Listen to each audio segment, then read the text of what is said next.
Faltan 3 minutos.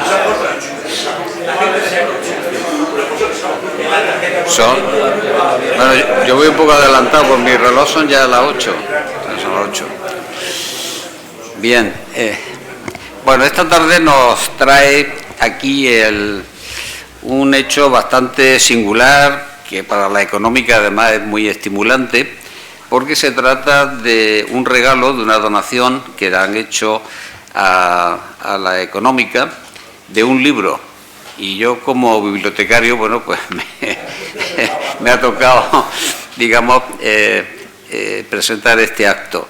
Se trata de un libro realmente muy importante, un libro que es conocido, pero que curiosamente no teníamos aquí. Es un original de 1794, el retrato al natural de la ciudad y términos de Jaén, del deán José Martínez de Mazas.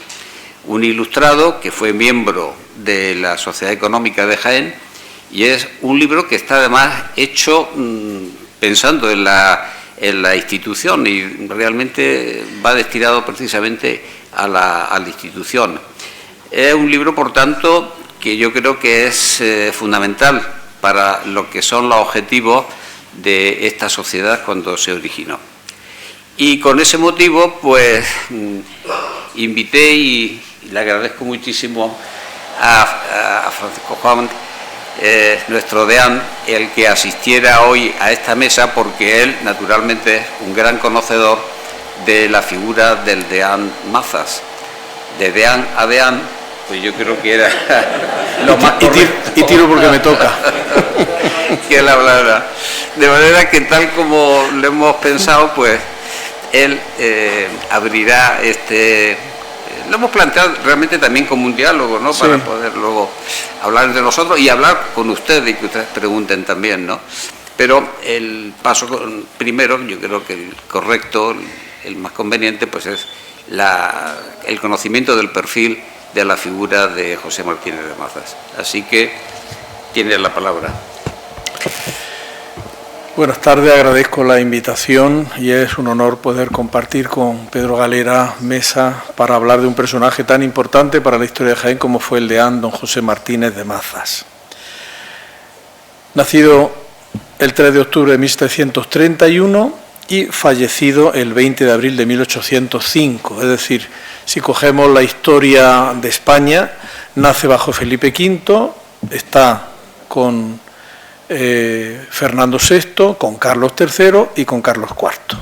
Es decir, todo ese periplo donde España, después de la llegada de los Borbones, pues ese sistema polisinodal que había heredado de los Austrias, con el decreto de Nueva Planta en 1716, reconfigura totalmente lo que es España, trayendo pues también una fuerte influencia francesa que se va a ver sobre todo en la cuestión artística y filosófica. Nace en el seno de una familia hidalga de Lierganes, en Cantabria, cerca de la ciudad de Santander, y eso le posibilita el que pueda realizar estudios. Es colegiado del Colegio de San Ambrosio de Valladolid, donde estudia 3 años de artes, obtiene el título de bachiller por la Universidad de Osma en 1751, con 20 años, 3 años después es bachiller en cánones por Valladolid y al año siguiente, 1755, se licencia en cánones, derecho canónico, y empieza ya allí a ejercer la docencia en materia de derecho. Y como solía ocurrir entonces cuando los clérigos tenían, no necesariamente sacerdotes, ¿no?, pero sí clérigos para poder obtener y beneficiarse de algún beneficio, valga la redundancia, eclesiástico, empieza a opositar a canonjías. Entonces, lo suyo era obtener una canonjía. Las canonjías solían estar bastante bien retribuidas, se podían dedicar a la enseñanza, compatibilizar la enseñanza con el ministerio en alguna colegiata, en alguna catedral, y ya al año siguiente de licenciarse en cánones, es decir, 1756, empieza a opositar a canonjías. No tiene éxito, pero sí obtiene una plaza como becario en el Colegio de San Ildefonso de Alcalá de Henares en 1758, el colegio que había fundado nada más y nada menos que el cardenal Francisco Jiménez de Cisneros. y allí completa sus estudios de cánones con estudios de teología, porque en Alcalá no había cánones. Es una opción que hace clara Cisneros dentro de ese debate que hay en la Iglesia, no solamente española, sino universal a partir del 16, sobre el perfil que tienen que tener los pastores, los párrocos y los obispos. Si tenían que ser especialistas en derecho, porque tenían que estar pleiteando siempre como administradores de bienes, como gestores, o si por el contrario tenían que tener una formación fundamentalmente bíblica y teológica, puesto que su función principal era la cura de almas. Cisneros era de esta segunda opinión y por eso elimina deliberadamente de la Universidad de Alcalá de Henares el derecho.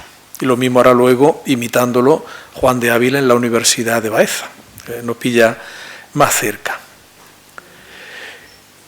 En 1857, el canónigo lector de la catedral, don Manuel Muñoz Garnica, publicó una biografía y un análisis de los escritos de don José Martínez de Maza. Y él dice que fue precisamente su estancia en Alcalá donde se impregnó del espíritu reformista, crítico, ilustrado del que hizo gala siempre. Yo no lo sé.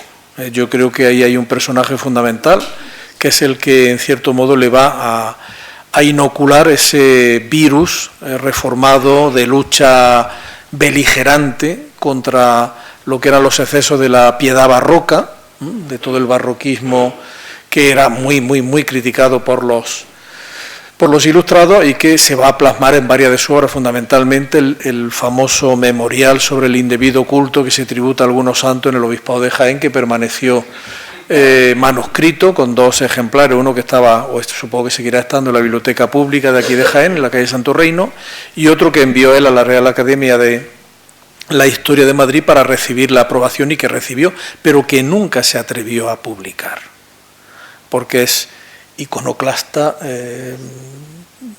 totalmente, con todo y con todos. Obtiene finalmente la canonjía doctoral en la Catedral de Santander y en 1764 se presenta para la canonjía de penitenciario aquí en Jaén. Hubo 11 candidatos y él, podemos decir que ganó por goleada. Ganó de 24 votos, sacó 17. De 24, 17. Incluido el del obispo. Yo sigo pensando que el obispo de entonces, que era Fray Benito Marín, es el que a él le da ese... Porque en los escritos que tiene antes de venir a Jaén no se muestra, digamos, tan crítico con todo lo que ha sido el periodo del barroco, con la utilización ingenua de los cronicones medievales que no tenían ningún Flavio Destro, etcétera, ¿no? Que no tenían ningún tipo de, digamos, de veracidad histórica. No aparece, cuando él empieza a escribir la memoria histórica del Obispado de Santander, no tiene ese espíritu tan crítico que luego sí va a demostrar aquí en Jaén. Y ese personaje es el obispo don Fray Benito Marín. Fray Benito Marín es obispo de Jaén de 1750 al 69. Era benedictino, había sido profesor de teología de San Anselmo en Salamanca, la Universidad de Salamanca, había sido abad del monasterio de San Vicente en Salamanca, hoy desaparecido, y era íntimo amigo de Fray Benito Jerónimo Feijoo, con su Teatro Universal, con sus cartas eruditas, donde ya, por ejemplo, critica en el tomo 3, que precisamente le prologa a Fray Benito Marín, antes de ser obispo de Jaén, la famosa tradición de que el Santo Rostro vino con San Eufrasio a lomo de un diablillo desde Roma, con una hilaridad que era muy propia del padre Feijoo. Pues Feijoo y Fray Benito Marín eran, aparte de benedictinos los dos, se habían sido compañeros de promoción, eran íntimos amigos. Y en el episcopado aquí en Jaén, 19 años, muy fecundo, de Fray Benito Marín, también para el arte, porque como buen fraile entendía mucho de dineros y aprovechó una coyuntura económica para hacer toda una serie de obras, que aparece su escudo, renovó el Palacio Episcopal, fue el que inició la obra del Sagrario después del terremoto de Lisboa, hizo los retablos de la cabecera de San Ildefonso, el presbiterio nuevo, el retablo de Cabra de Santo Cristo, es decir, en muchos sitios aparece el escudo de Fray Benito Marín. Y él diligentemente en cada informe que mandaba a Roma para la visita al Límera envió 4, todos muchos años, pues fueron 4, anota diligentemente lo que ha hecho. Pero desde el punto de vista de la piedad popular, Fray Benito Marín era un hombre tremendamente crítico, tremendamente crítico. Publicó, que yo creo que no servía para nada, publicó una serie de cartas pastorales, algunas enormes, que están impresas en varias partes y luego encoladas, con una letra pequeñita. Yo cuando digo esto, cuando lo pusieran en la puerta de la iglesia no lo iba a leer nadie, ¿no? Donde es toda una disección de todas las supersticiones y el mal uso de lo religioso que él detectaba en Jaén. Cuando en 1767 los jesuitas son expulsados por Carlos III, por unas razones que guarda en su real pecho, como yo digo en plan de broma, también guardadas que todavía no nos hemos enterado, pero bueno, las tenía su Majestad Católica muy bien guardadas en su pecho, pues Fray Benito, que había tenido siempre dos jesuitas que le acompañaban, evidentemente él era regalista total, pues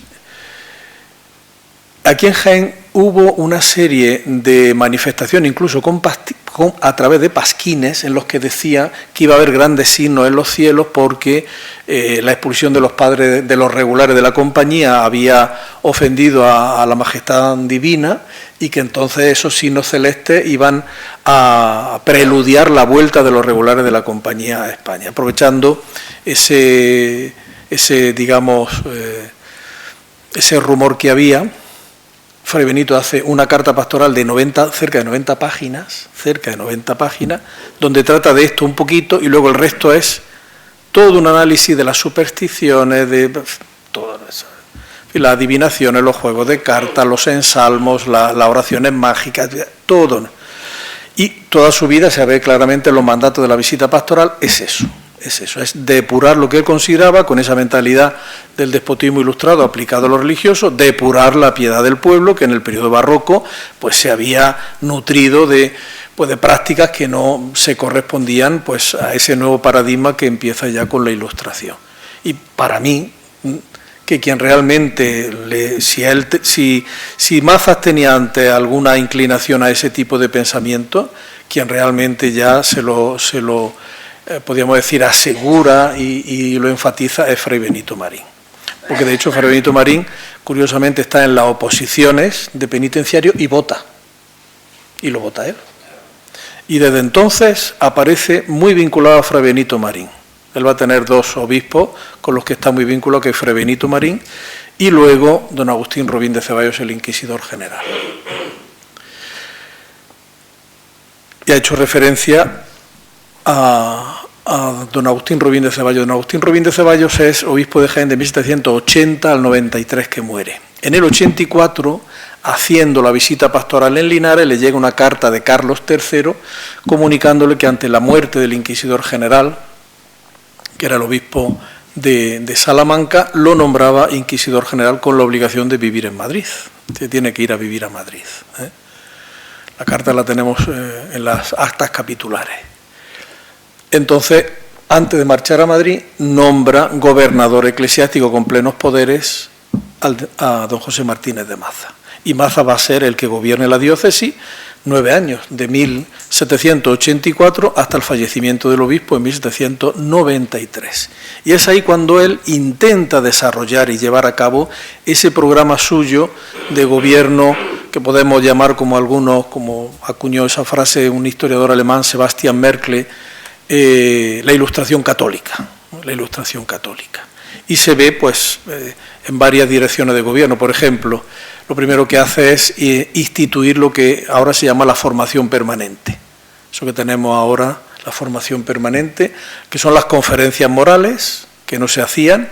Él instituye las conferencias morales obligatoriamente para todos los sacerdotes, para todos los clérigos, para todos los clérigos.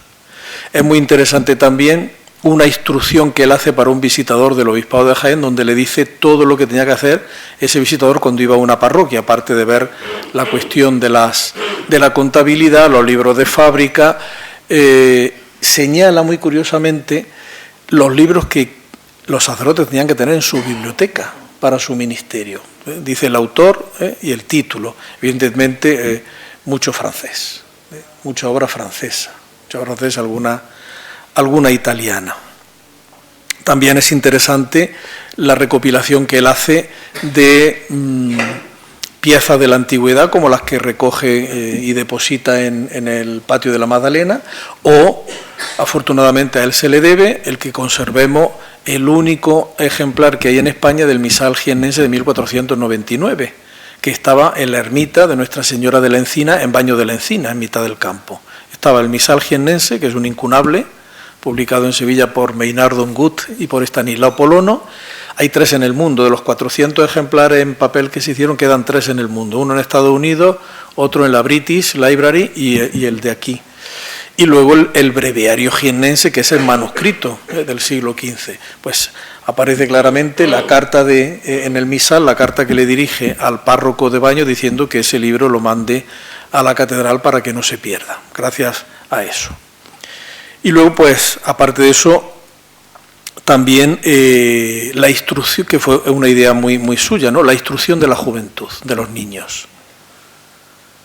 Él, como gobernador, instituye, con la participación económica también del obispo Robín de Ceballos, que estaba en Madrid, instituye unos concursos de gramática y de catecismo para los niños. Escribe un arte de escribir, que dice Muñoz Garnica que se imprimió pero que no queda ningún ejemplar, y luego su gran obra es que, con los bienes que él tiene, cuando fallece en 1805, crea una escuela para niñas pobres, con una maestra que fuesen de la parroquia de San Ildefonso, prioritariamente de San Ildefonso, que él vivía en la calle Hurtado, prioritariamente de San Ildefonso. Luego ya, pues, si había plazas suficientes y no había niñas de la parroquia de San Ildefonso, pues de otras parroquias, pero prioritariamente de la parroquia de San Ildefonso, porque él tenía un beneficio eclesiástico que le había dado Fray Benito Marín de la parroquia de San Ildefonso, y era un modo podríamos decir, de devolver los beneficios económicos que le había tenido con ese beneficio eclesiástico, y nombra como patrono de esa obra pía al arcediano de Jaén y de Baeza y a los 4 canónigos de oficio que hubiese en la catedral de Jaén. Yo creo que, por lo tanto, pues el Deán Maza es un hombre muy interesante por eso, porque una capacidad de trabajo tremenda. En las mismas actas capitulares se ve cómo él es un fiel ejecutor de las directrices del obispo Robín de Ceballos. Por ejemplo, otra de las podríamos decir, manías, entre comillas, de lo ilustrado era centralizarlo todo en la Eucaristía y entonces quitar culto a los santos, reliquias, y el obispo Robín de Ceballos en 1787 firma un edicto para toda la diócesis en Madrid, ordenando que en todos los altares mayores de las parroquias se hiciese un ostensorio, un tabernáculo para la exposición del Santísimo, y se quitase todo lo demás. Y él, de ejemplo, costeando el de la catedral, con la escultura de Juan de Adán, el diseño de Bernal, en fin, los bronces de Atichati, que eran todos académicos de Madrid. Mazas es un hombre abierto a Europa, es un hombre al que le duele Jaén, de eso hablará ahora Pedro a través del libro, puesto que, de mi opinión, es que el retrato natural de la ciudad de Jaén no deja de tener un fuerte sentimiento de tristeza y casi podríamos decir de impotencia ante la decadencia que, conociendo la historia de lo que había sido Jaén antes, él experimentaba en aquel final del siglo XVIII. 1794 me parece que está publicado el libro, ¿no? Y creo que forma parte de esa galería de no jiennenses, de forasteros que vienen a Jaén, pero que trabajan mucho por Jaén para sacarla de esa postergación secular de la que tanto nos quejamos y de la que a veces tan poco hacemos para combatirla. Creo que el legado de Mazas sigue estando presente en Jaén, en la catedral. El sagrario él controló. Hay un no sé si tú sabes algo, hay un detalle en un acta capitular donde dice que, como se cometía mucha indecencia en Semana Santa en el trascoro, había que cerrar con una verja, la encargan a Vizcaya, que es la verja actual, y el diseño original era un cuadro con la Dormición de la Virgen, que es la titular de la catedral. Pero él dice que una persona que quería permanecer en anonimato había costeado el cuadro que había hecho de la Sagrada Familia Mariano Salvador Maella, que es el actual. yo creo que será él, ¿eh? Yo me da la sensación que era él el que había costeado ese cuadro, porque tenía mucho. Es decir, nuestra catedral es valorada, nuestra catedral tiene textos bellísimos en el retrato natural de la ciudad de Jaén. Causa admiración mirando hacia arriba, cómo tantos miles de arrobas de piedra estén perfectamente unidas sin venirse abajo. Es decir, como racimos de una palmera. Tiene unos textos muy bonitos describiendo la catedral, y luego él fue el que dirigió también, en el periodo que estuvo, casi la finalización. Bueno, él como deán acompañó al obispo don Diego Melo de Portugal el 22 de febrero de 1801 en la consagración del sagrario. Vio culminada esa parte última de la catedral. Por lo tanto, creo que el que podamos recuperar la figura de Martínez de Mazas, que fue de los socios fundadores de esta Real Sociedad Económica de Amigos del País, que está perpetuado en la plaza que hay aquí detrás, pues conviene ampliar lo que se sabe de él, y creo que todavía es una figura que puede decir todavía, gracias a la investigación que se puede hacer, nos puede decir todavía muchas cosas interesantes de ese periodo tan peculiar, donde se está mezclando, pero ya pesa más la decadencia frente a un pasado pues que fue esplendoroso y potente económicamente.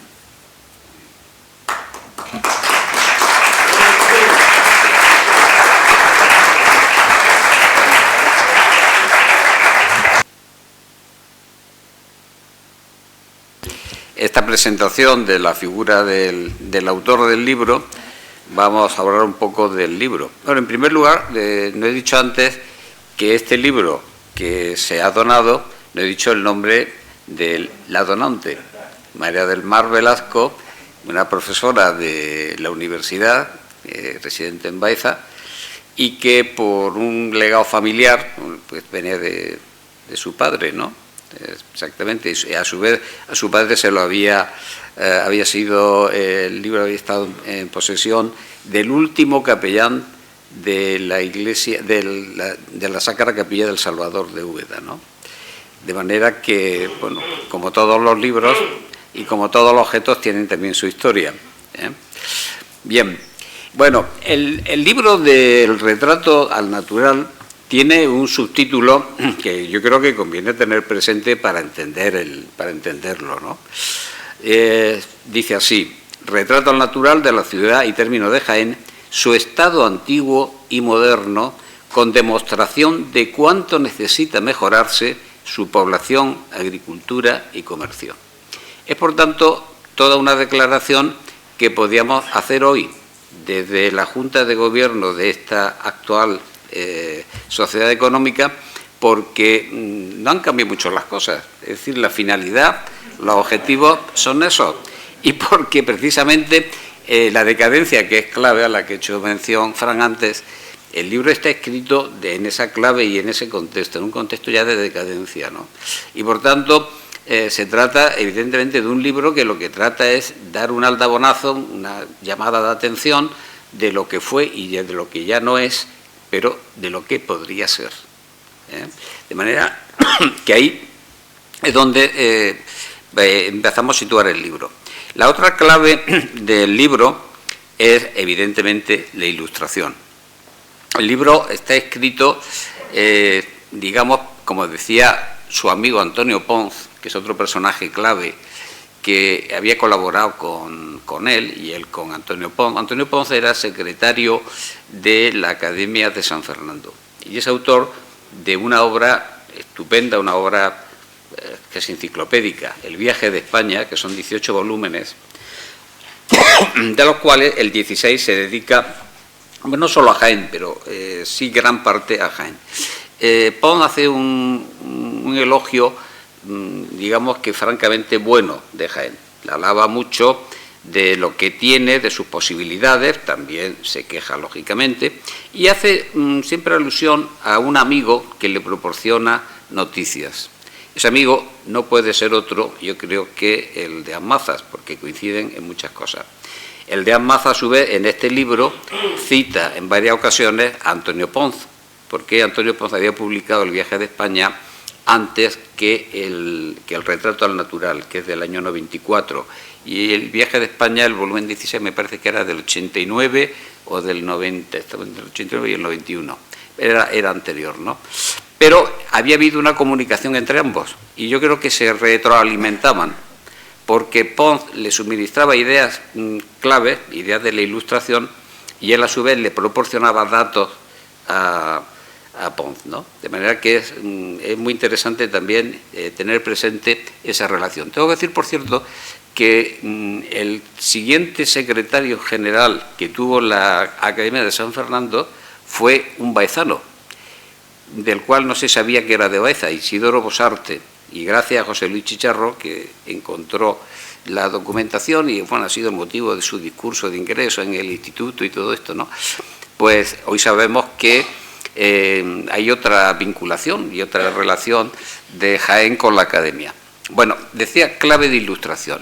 Y hay una palabra, hay un término que utiliza mucho tanto Pons y también lo utiliza aquí Mazas, y es el tema de las tinieblas. Las tinieblas era justamente todo ese, digamos, pasado que no era aceptable.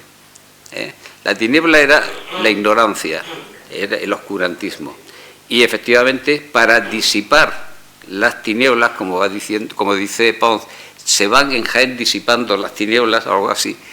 Las tinieblas se disipan con la luz. Y la luz, pues, es evidentemente otro elemento, otro término clave, y está íntimamente relacionado con la Ilustración. De manera que eso es lo que pretende este libro, arrojar luz para disipar las tinieblas. Las tinieblas en un sentido muy amplio, que iba desde el conocimiento, en un sentido general, y de manera muy particular en el concepto de la historia, de ahí esa crítica que ha subrayado mucho Fran, que es la crítica a los falsos cronicones, muy valiente, porque atentar contra eso significaba atentar contra una tradición muy arraigada de creencias religiosas, de milagros, pero que desde la perspectiva de un ilustrado no dejaban de ser supercherías, como le pasaba efectivamente a Feijóo, y por eso en eso estaban de acuerdo. Pero cuidado, esto era arriesgado, porque era, digamos, chocar o enfrentarse a una popularidad muy grande, O sea que esto tiene su importancia. Eso por un lado. Y luego otra cosa que era lo que llamaban las tinieblas del mal gusto.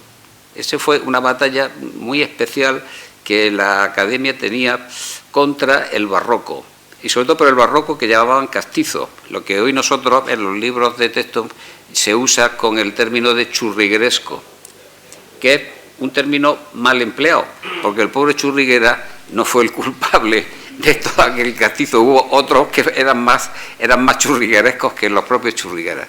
Pero, en fin, este se ha llevado al San Benito.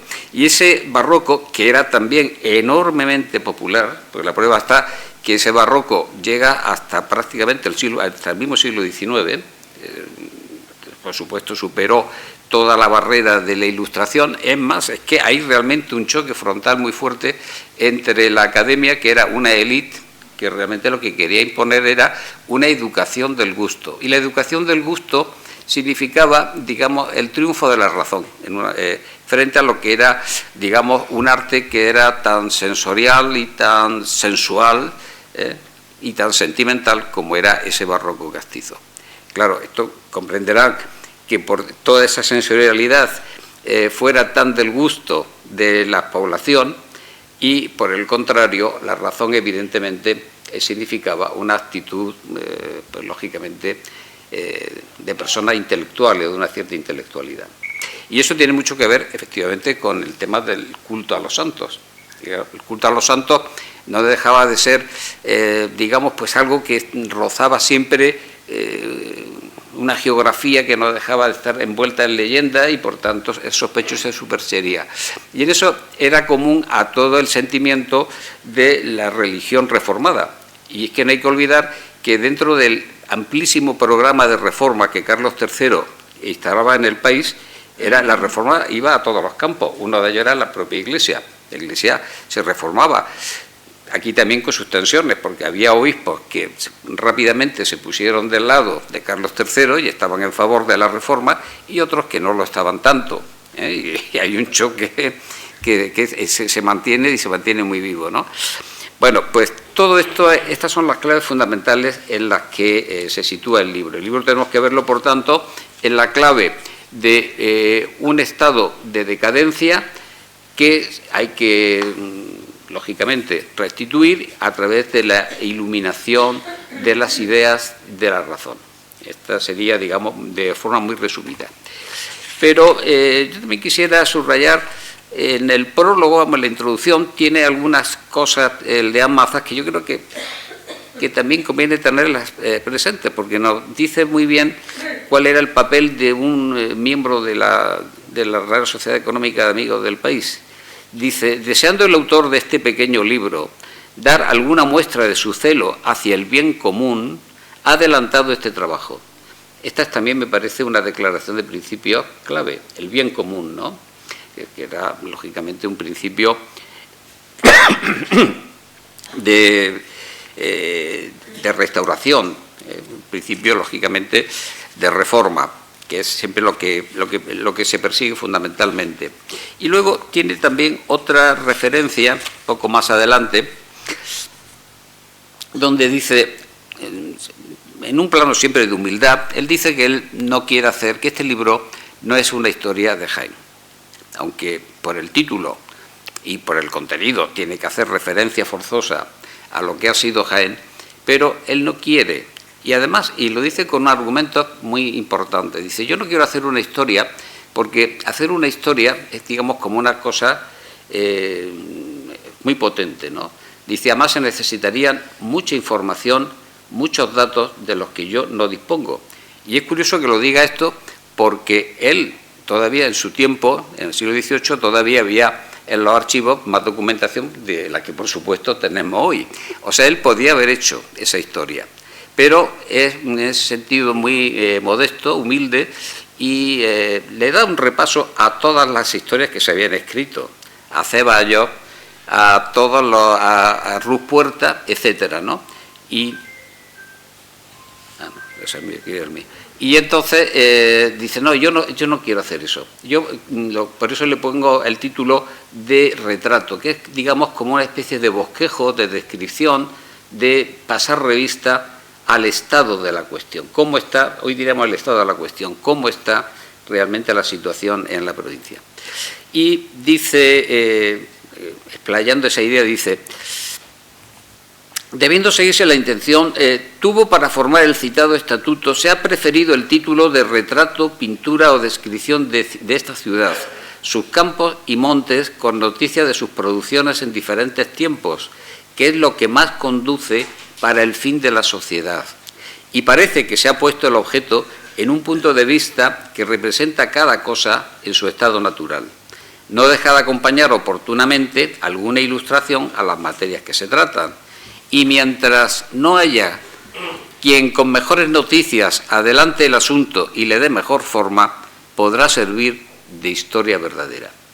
Es decir, partiendo de ese plano, digamos, de humildad, de no lanzarse, voy a hacer la gran historia, pero él, sin embargo, es consciente de que ese método, curiosamente, conduce realmente a hacer una historia mucho más eficaz. De manera que, por todos estos aspectos, ya nada más que en su presentación, tenemos el perfil de un miembro de la sociedad económica del país que representa cabalmente lo que era el espíritu de la Real Sociedad y lo que se perseguía. Lo que llamaríamos precisamente un hombre de bien, un hombre que lógicamente de una forma desinteresada y generosa quiere poner su conocimiento al servicio de la sociedad, del bien común. Yo creo que con eso quedaría bien planteado lo que es el libro. Ahora, ¿cómo se desarrolla el libro? Bueno, pues el libro se desarrolla en una serie de capítulos en los que empieza de una forma también muy ordenada, como buen racionalista, empieza desde los tiempos más antiguos. Empieza con el origen de Jaén, su denominación, su origen, etcétera, un tema que había este es un tema un poco, como él dice, áspero. Es áspero porque se había escrito mucho y nunca se ha aclarado realmente si Mentesa, si Ouringe, es una cosa que le había preocupado ya a los Ceballos, a todos aquellos escritores del siglo XVI, pero bueno, él más o menos viene a concluir que se trata, por supuesto, de una ciudad muy antigua, que tiene un origen romano, etcétera, etcétera, ¿no? Es decir, hace un repaso muy erudito de todo lo que se sabía de los orígenes de Jaén, y el siguiente paso pues es lógicamente pasar a la descripción ya directamente de lo que es la ciudad y su término. Su término siempre, porque él no se refiere solo a la ciudad, él tiene una visión amplia que hoy llamaríamos también muy actualizada, de paisaje. El concepto de paisaje en el sentido literal y en el sentido más amplio de paisaje cultural, que hoy mantenemos en términos de patrimonio, ¿no? Es decir, él hace una mirada sobre el entorno que no es solamente lo puramente físico, sino que es lo físico, pero lo que va unido también a todo el sistema de producción, el sistema productivo, claro, que es lo que le interesa para determinar el tema de la crisis. Y a partir de ahí, si entra ya más de lleno en lo que es el estudio de la ciudad, por supuesto, hace una referencia a todos los monumentos, a todos los bienes patrimoniales, dedicándole un capítulo muy especial a la catedral. La catedral, él reconoce, y esto pues también es propio de una mentalidad, diríamos, muy moderna, un arquitecto lo entendería perfectamente. La catedral es, por supuesto, el edificio primario de la ciudad de Jaén. Primario, hablando en términos de teoría de arquitectura, es aquel edificio que es indeleble, que no se puede borrar, que permanecerá siempre a lo largo del tiempo, porque su pérdida sería sea inconcebible directamente. Nadie puede, yo creo, pensar en que la catedral pudiera desaparecer, incluso yo creo que era tener un bombardeo, ¿no? Se reconstruiría como fuera. Total, que por eso le da tanta importancia. Y le dedica 2 capítulos nada más y nada menos a la catedral, y entre ellas demuestra precisamente esta frase, esta alusión que ha hecho Fran a su sensibilidad, ¿no? Yo me voy a permitir leerla directamente porque es que es muy bonita. Dice: cuando me veo dentro de este magnífico templo y dirijo la vista hacia sus arcos y bóvedas sobre el aire, me pasmo y me admiro de ver el sosiego con que están debajo tantas gentes, teniendo millones de arrobas de peso sobre sus cabezas. ¿Qué arte será este que así enseña a voltear sobre unas columnas delgadas tantos ramos de piedra de 1000 piezas y labores, sin que alguna se disloque ni se pare de su lugar, formando con ellas unas palmas delicadísimas? Está hablando, fíjense que un hombre culto, indudablemente, está demostrando conocimiento de historia, conocimiento, pero cuando se enfrenta al edificio, su mirada es la mirada de una persona sencilla, de una persona del pueblo, ¿no? Donde lo primero que llama la atención es efectivamente eso, ¿no? Esa maravilla técnica de construcción que es la estereotomía, que permite que a través simplemente de una determinada forma de cortar las piedras y de engarzarlas, pues se sostengan perfectamente, sin más necesidad de cemento, ¿eh? Y esto, lógicamente, pues le causa esa admiración. Luego cita una frase también de un ministro de Carlos III que tiene cierta gracia, ¿no? Porque es el lenguaje de la época, ¿no? Que dice que, viendo sobre todo los 4 grandes machones que sostienen la cúpula del crucero, dijo el ministro igual, dice: ¡oh, qué columnas tan atrevidas! Lo de atrevido es un término que hoy no lo usaríamos, ¿verdad? Pero que en el lenguaje del siglo XVIII sí era bastante común. Bueno, por supuesto, después de eso, como un gran conocedor de la ciudad, y esto sí queda siempre bien patente, se centra no solamente en la catedral, sino lo que hoy llamaríamos el entorno de la catedral, ¿eh? Por ejemplo, con mucha precisión, y nos dice qué diferente la plaza de Santa María como era entonces, como era hoy, porque la calle Campanas todavía se estaba formando en aquellos momentos. y en la Carrera de Jesús le pasaba 3/4 de lo mismo.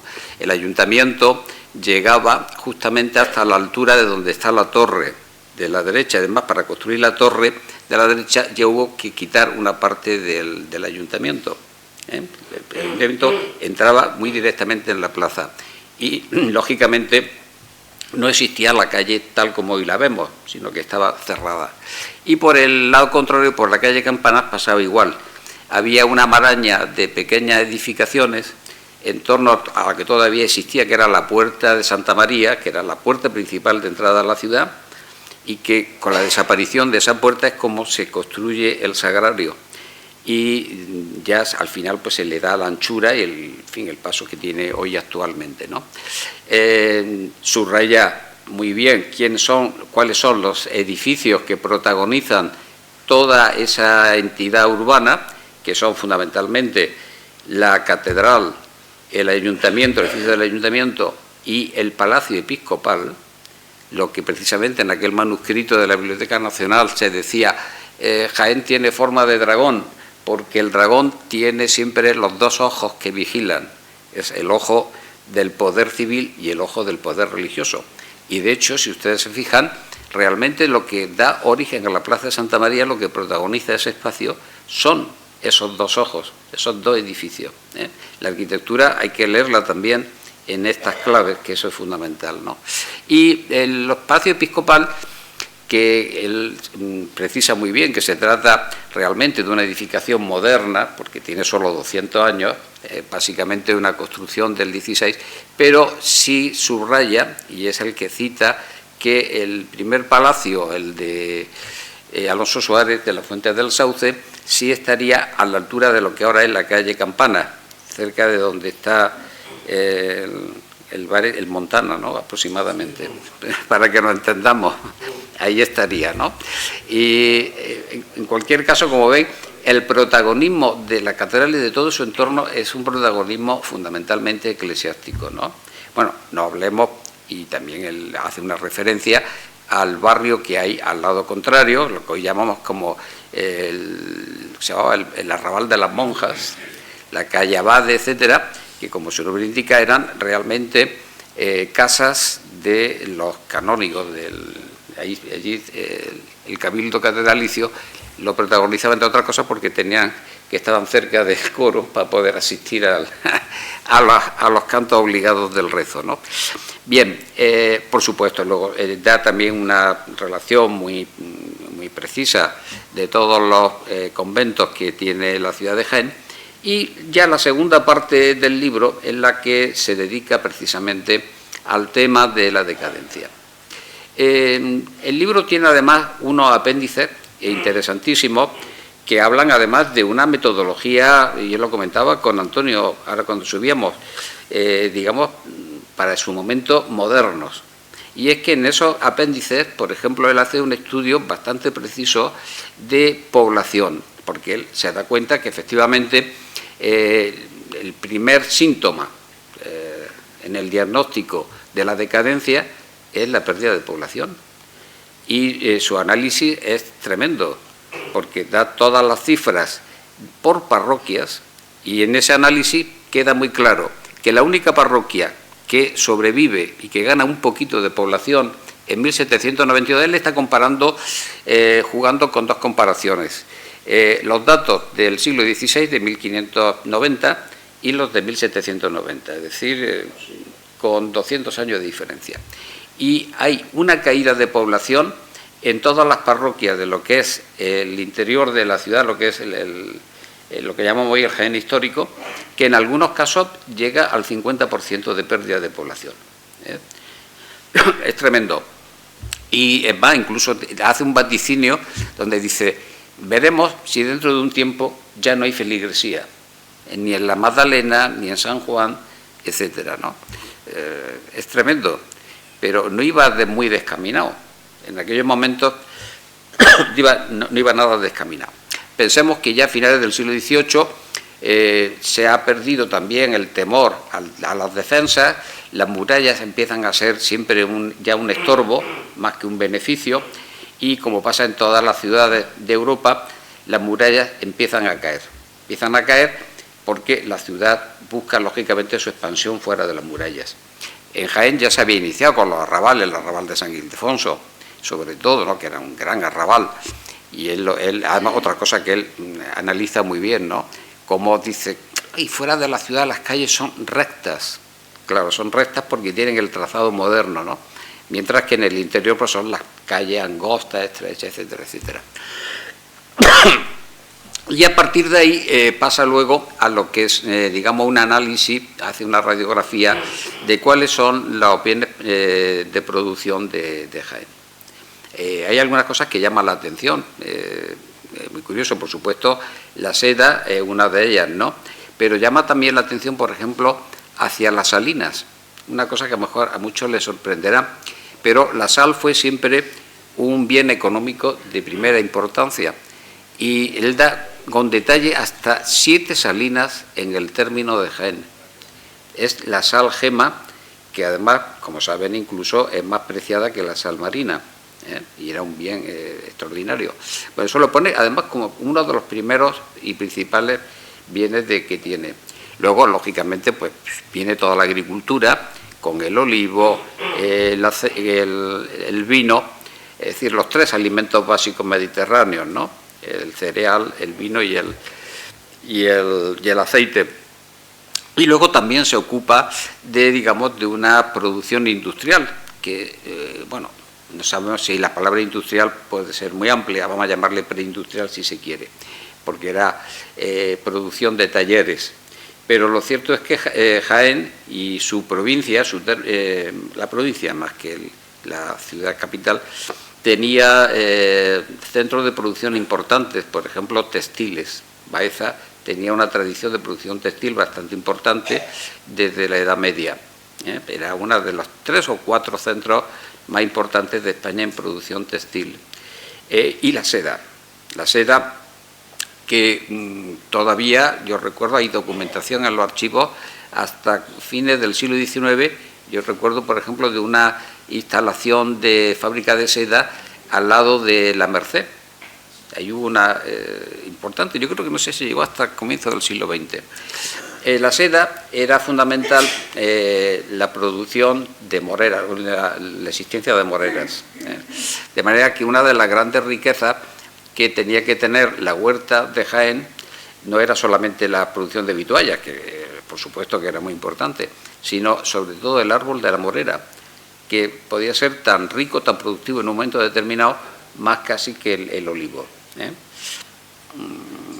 Recuerdo, a título anecdótico, que cuando los reyes católicos van a tomar Baza, que fue una toma muy compleja, que por cierto se describe en este libro, le dedica un capítulo a la toma de Baza, porque la toma de Baza se planificó desde Jaén.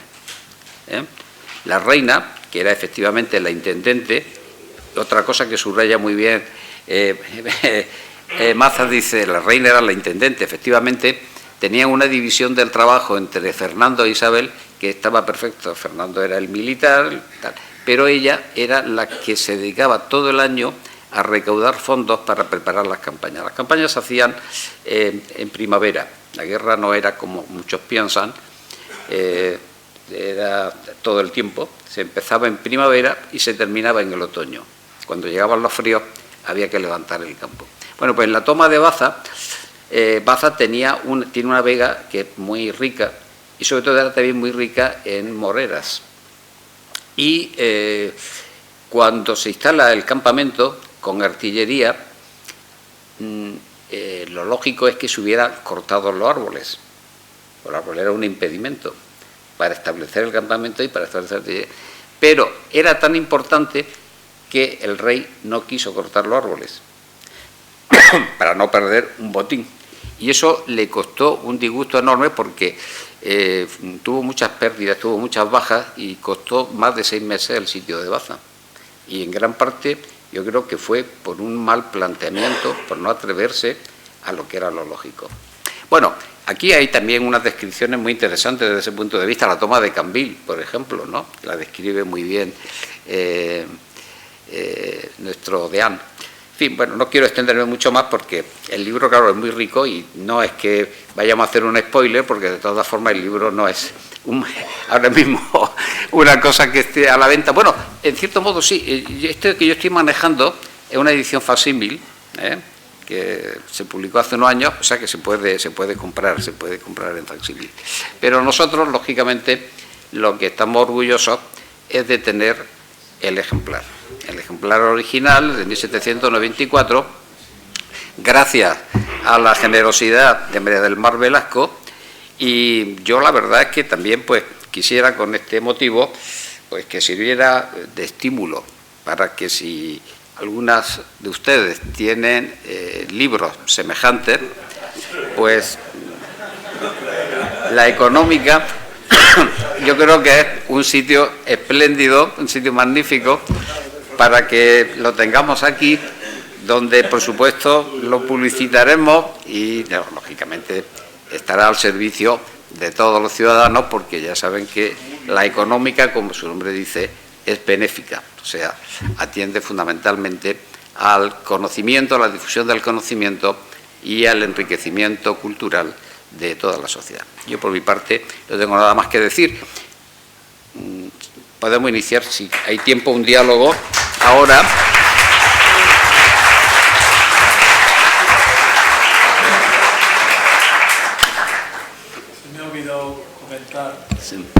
Se me ha olvidado comentar, por ejemplo, cómo nada más tomar el posesión como un gobernador eclesiástico, Maza, en las instrucciones que le da a los visitadores, pues le dice que prohíban donde se celebre el sermón del desenclavamiento. En Linares hubo altercado y todo, en el convento de los franciscanos. El sermón del desenclavamiento se hacía el viernes por la tarde, eran estos Cristos articulados, de los que tenemos, todavía se conservan dos de Mora, por lo menos de la escuela, uno en Alcaudete y otro en Pegalajar, y entonces pues el cura arengaba. Entonces conforme se iba desenclavando en la figura del Cristo, lo iban cogiendo, pues se imagina allí todo como muy emotivo y muy... Claro, era algo que repugnaba, todos esos gritos y alaridos de compunción, verdadera o fingida, pues repugnaba a... Y todavía se sigue haciendo, en Baño de la Encina se sigue haciendo, y creo que en algún otro pueblo aquí de Jaén, es decir, que ha pervivido, ¿no? Pero frente a eso, en las mismas instrucciones, que a mí eso siempre me ha hecho mucha gracia, ¿no? Les dice que el visitador ordene a los priores a que animen a los fieles a que dediquen algún tiempo a la semana al Dios óptimo máximo. Al Dios óptimo máximo. En clave clásica. Clasicista, en los frontones aparece D-O-M, Deo óptimo máximo, dedicado al Dios óptimo. Es decir, yo me lo imagino cuando el párroco de Solera dijera, con perdón de Solera, de mi pueblo de Vilche, le dijera que dediquéis un tiempo al Dios óptimo máximo, dirían, ¿cuálo? Es decir, es un poco ese desfase que había entre lo que era como bien ha dicho Pedro, esa piedad emotiva, carnal, volitiva, intuitiva, no tanto racionalista, y esa visión tan antropológicamente reducida de la espiritualidad ilustrada, que era todo razón. Claro, eso es en Andalucía imposible. Aquello formaba parte del mal gusto, que claro, son las cosas. Hoy, desde un punto de vista antropológico, en cambio se vería hoy más interesante, ¿no? Y por supuesto, incluso yo creo que te podrá tener más aceptación, ¿no? Ese tipo de espectáculos, porque realmente son más espectáculos. Pero desde el sentido del reformismo, en un sentido amplio, y por supuesto el reformismo eclesiástico, no era precisamente lo más idóneo, ¿no? Lo más aceptable. Voy a leer del memorial sobre el individuo culto que se tributa en algunos santos en el obispado de Jaén, una descripción que hace él de la romería de la Virgen de la Cabeza. Cuando sale la santa imagen por aquel cerro, se llena de voces el aire y todo el concurso de alegría. Tan fuera de sí se halla comúnmente aquella confusa turba de devotos que no reparan en nombrar a la Purísima Madre de Dios con aquellas mismas expresiones rústicas e insolentes que ha inventado el amor profano y la licenciosidad del vulgo. Venida la noche, decía hace más de un siglo don Antonio Terrones, patricio 24 de Andújar, lo mismo confirma hoy la experiencia, todo es fiesta, Todo es baile, músicas y regocijo hasta que el sueño les vence. Hay feria abierta en donde lo que más se comercia es el libertinaje y las palabras deshonestas, que a la ida y a la vuelta entretienen y suavizan la aspereza del camino. Los mozos robustos van allí a hacer prueba de sus fuerzas y muchas veces la fiesta se ha reducido a contiendas y alborotos sin poderlo impedir la justicia secular y el comisionado eclesiástico que concurre con la jurisdicción ordinaria. Colofón. A esto se reduce la gran romería de la cabeza, que debiera justamente prohibirse o moderarse de tal modo que oliera a devoción cristiana y no a disolución gentílica. O sea, todo el memorial es así. Y es curioso porque en el Archivo Histórico Nacional hay varios memoriales, entre ellos, por ejemplo, de la misma época, del párroco de Montoro pidiéndole a Carlos III que prohibiera la romería de la Virgen de la Cabeza, ¿no? Entonces era el ideal ese, ¿no? Pero qué difícil era luchar con esas tradiciones porque la Iglesia se debía de bailar y de comer, porque hay prohibición ya expresa con Baltasar de Moscoso.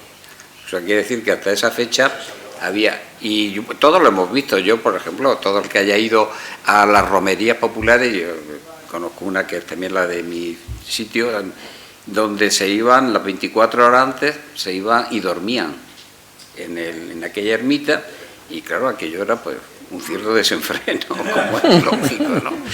Es decir, que ese riesgo existía, pero por eso mismo era tan difícil luchar contra eso, porque claro, ese era el espíritu realmente popular, ¿no? Y la Iglesia se tenía que debatir entre, como siempre, ser también receptiva, lógicamente, a la piedad popular, pero por otro lado, efectivamente, intelectualmente eso le repugnaba, ¿no?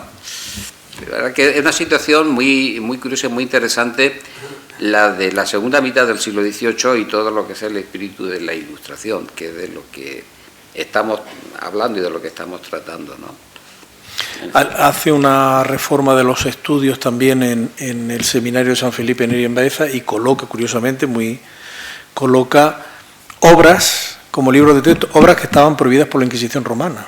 El Jus Ecclesiasticum de Zeger van Spen, que era un canonista belga que concedía al Estado una absoluta libertad en los asuntos eclesiásticos por encima de la jerarquía, era el libro del texto de derecho canónico con el que se enseñaba aquí y estaba condenado por la Inquisición romana. Y otro libro que era para los ilustrados, podríamos decir, una referencia obligada, era el Sínodo de Pistoia.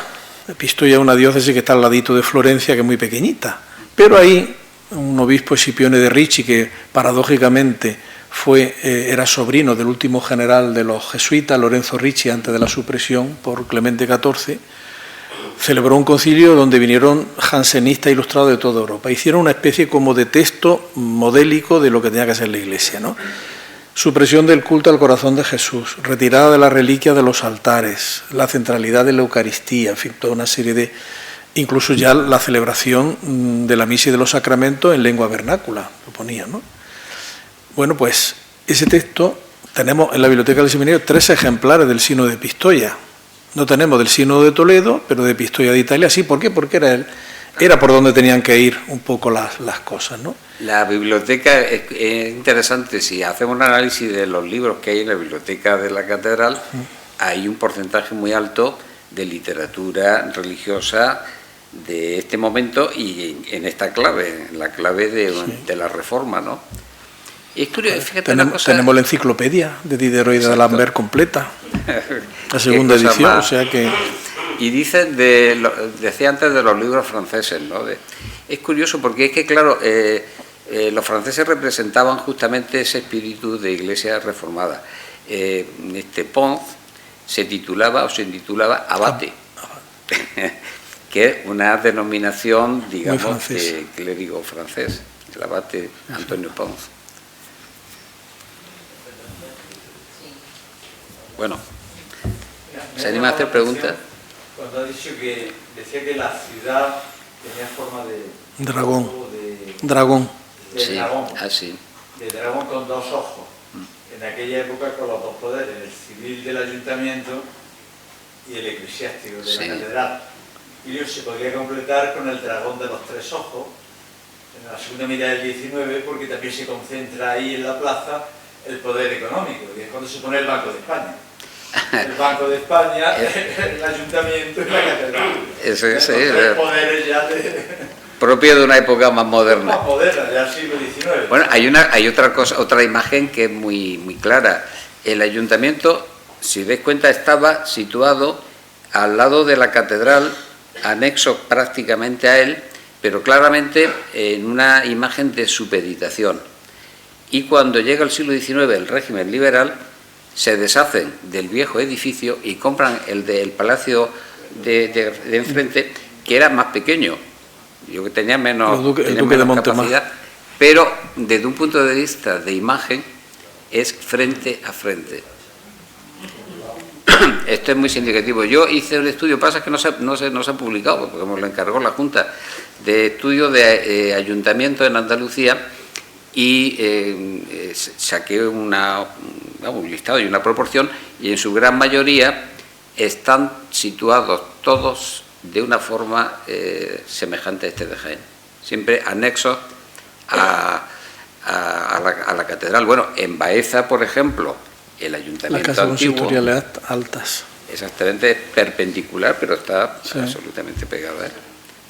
Esto es comprensible porque tenemos que tener en cuenta que era un Estado que socialmente era teocrático y donde efectivamente el poder civil no se entendía si no estaba sancionado realmente por tanto era bastante lógico. Y claro, también es comprensible que cuando llegó el régimen liberal, pues digamos, la forma más inmediata, más visible, es lógicamente situarlo enfrente, ¿no? Otra idea de lo importante también que son las imágenes, ¿no? Pues otro dato es el Banco de los Caballeros en el coro. Exacto. Como hubo que hacerle su parte en el coro de la catedral al ayuntamiento, lo que se conoce como Banco de los Caballeros. Y por es que tenían unos caprichos, otros se encaprichaban de la llave del sagrario. Ah, sí, el Jueves Santo, sí, había que dársela al corregidor y ponérsela con una cadenita, y entonces hasta el Sábado Santo la tenía el corregidor colgada. El San Vitores de Cabra de Santo Cristo sí. Es uno de ellos, y el de Martos, bueno, hay un pleito terrible porque ese es que quería sentar no solamente a su mujer y al servicio en el presbiterio. La sentaban en el suelo, a la morisca, pero en el presbiterio. Y lógicamente ahí también la Iglesia se opuso y dijo, no, hasta ahí no llegamos. Yo quería volver al retrato natural.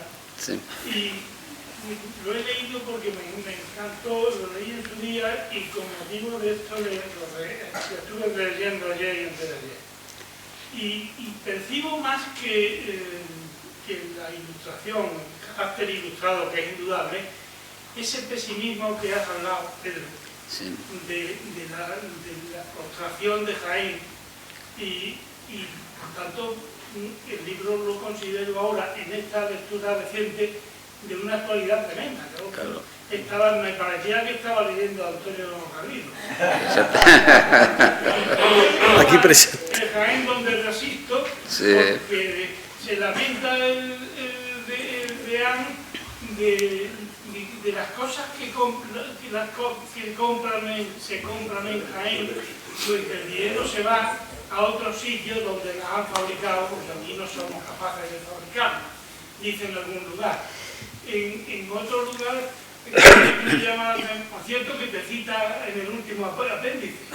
Sí, que fue un personaje de Quesada, un militar de Quesada que fue un personaje interesante, fue un militar, ¿no?, de frontera, y se hizo famoso por sus hazañas militares. A él era Pedro Galera de Limón, no era familia mía. Entonces yo veo una línea ahí de regeneracionismo. Sí. De regeneracionismo, ya digo, que se anticipa a esa teoría en 100 años. Igual que lo de las tinieblas, no es en absoluto original, porque en la Universidad de Granada la prueba Clemente VII con la bula Alfuganda en Tenebras en 1531. 31. Sí, era una imagen, pero era que era muy plástica, ¿no? Lo de las tinieblas. Pero dice eso, fíjate, lo de la idea de la ganancia, vamos, del fruto, ¿no? de la industria que se va a otro sitio.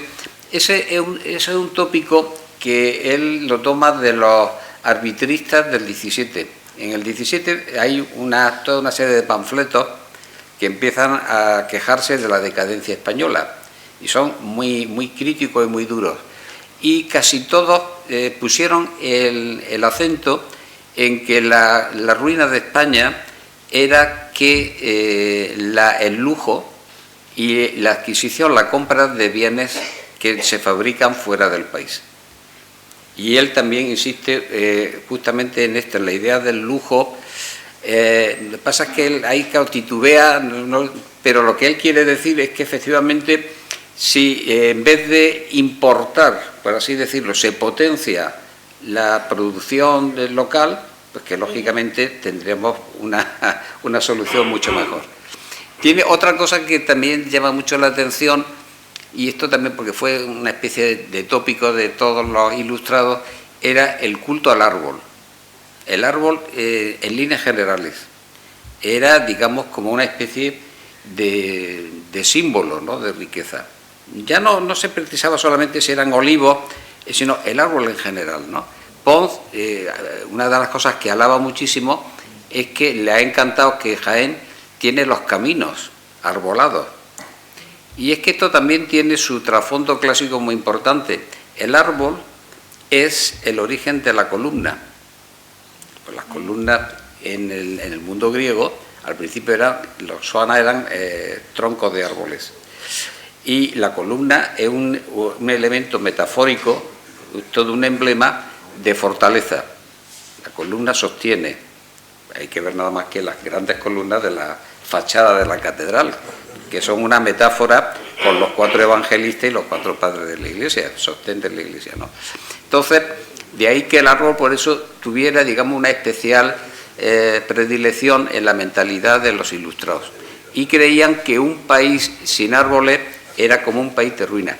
Una cosa que él critica, por ejemplo, cuando está hablando de los hornos de vidrio, otra riqueza que tuvo Jaén hasta el siglo XVI y que se perdió, dice, yo creo que se perdería por la tala de árboles. Es que hay un documento en el Archivo Municipal de Jaén donde efectivamente el Ayuntamiento de Jaén le prohíbe a los de Valdepeñas, que era donde estaba el gran centro de producción, porque esquilmaban los montes.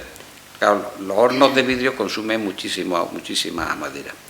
Y dice irónicamente, dice el de Amaza, dice, con todas las cenizas que se está consumiendo para hacer barrilla, que era un bien mucho menos valioso que lógicamente la producción de vidrio, ¿no? Bueno, podremos seguir comentando más cosas de él. Estamos en la hora. Claro que la dimensión del personaje está en que han pasado 221 años y estamos hablando aquí de él. Ya me gustaría a mí, y yo ojalá que sea, que cuando dentro de muchísimos años se celebren los 121 años del fallecimiento de don Francisco Juan Martínez Rojas. No hay prisa, ¿eh? No hay prisa. Por supuesto. No ponga límite a la providencia, como decía León XIII. Es lo que ha querido citar. Él ha querido citar a un deán. Ya. De los varios que hay aquí. A un deán de similar significación al que estamos homenajeando hoy. Maza es una pena porque, por ejemplo, de su archivo personal no se conserva casi nada, ¿no? Pero bueno, aparece sí se conserva pues todas esas directrices pastorales del periodo que es gobernador, las actas capitulares. Las actas capitulares, por ejemplo, es muy gracioso porque las actas capitulares no suele presentar aspectos conflictivos, pero Maza en un determinado momento le echa la bulla a los músicos de la catedral porque en una misa estaban peleándose en el coro. Entonces le dice que o se comportan o lo despide a todos. Bueno, o sea que, el coro siempre fue conflictivo. Sí, sí. Y los artistas son siempre muy, en este caso los músicos, ¿no? Pero o sea lo que sí es cierto es que a ti te toca el hacer la gran biografía, una monografía sobre el Deán Maza. Yo creo que esta tarde aquí va a ser el reto que te vamos a lanzar. Bueno, yo ya hice el discurso de ingreso en el IEG sobre el Deán Maza como gobernador eclesiástico, pero bueno, hay que seguir profundizando.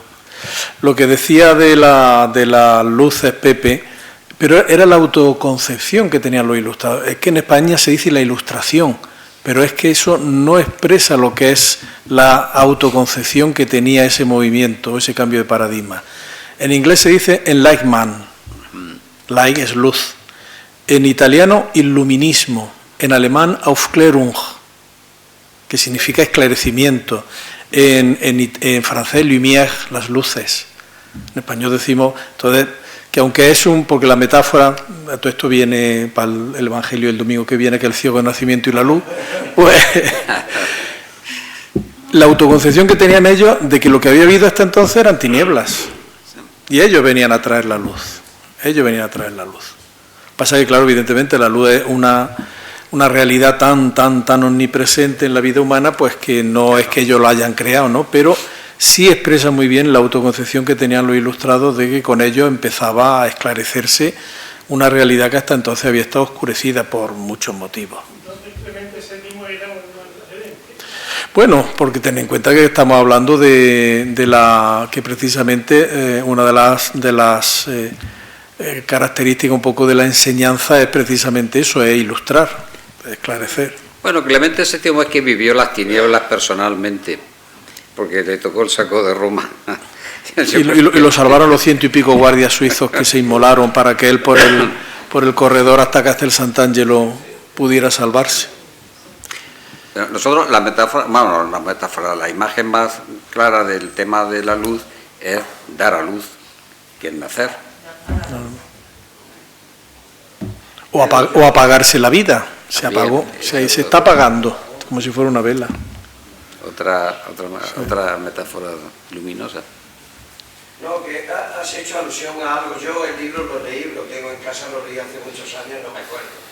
Pero he hecho alusión a algo muy importante que yo puedes esclarecerlo hoy, porque yo creo que lo tienes reciente la lectura, o a lo mejor no es reciente.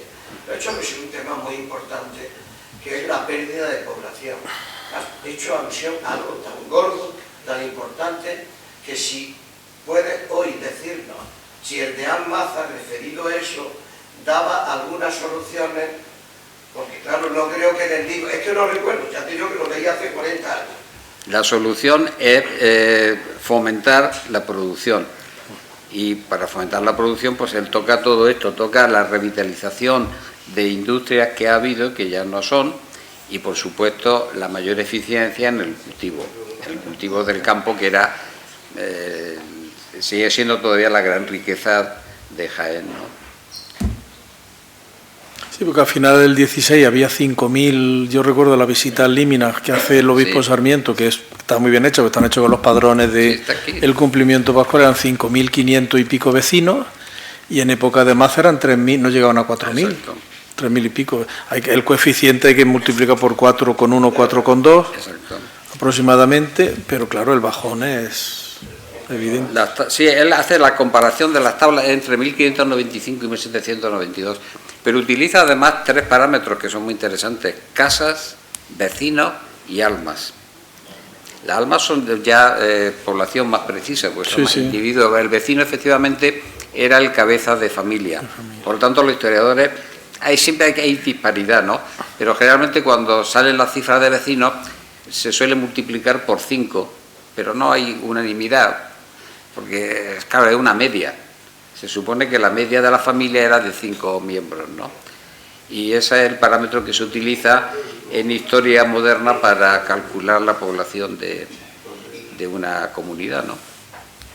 Había por ahí una pregunta. No, sí. Que en el libro también indicaba que se había recuperado a cuenta de atraer gente a gente de fuera con cierto incentivo, como era en el tema de la tela, tiene un nombre muy raro, si habían quitado todo ese tipo de impuestos, eran algunos muchos bajos y en el momento que se fueron quitando los incentivos que gestionaba la gente, volviendo otra vez a regular todo. Sí, es que, claro, dice efectivamente en Jaén, por el apoyo que le prestó Enrique IV en la guerra contra Pedro, el mal llamado el Cruel o el Justiciero, pues Enrique IV benefició a Jaén con la supresión de todos los impuestos, incluida la alcabala, que era el impuesto que hoy llamaremos nosotros sobre la renta, el que pagamos en el mes de junio, que se pagaba entonces sobre el trabajo.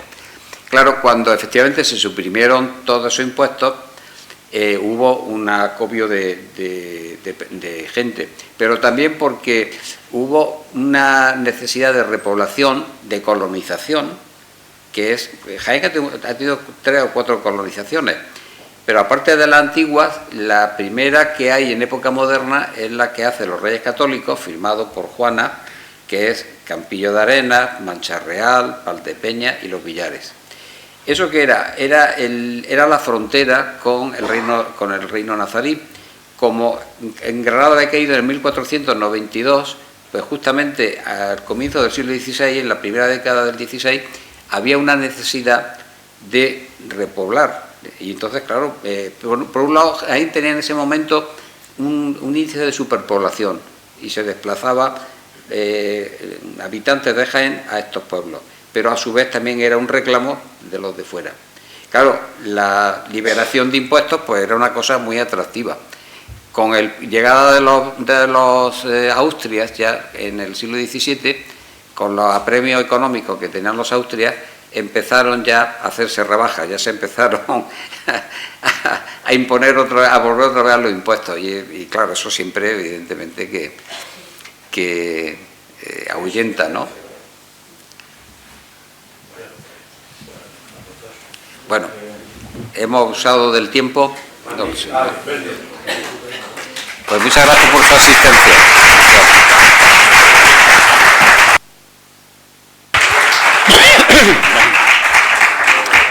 Muy bien.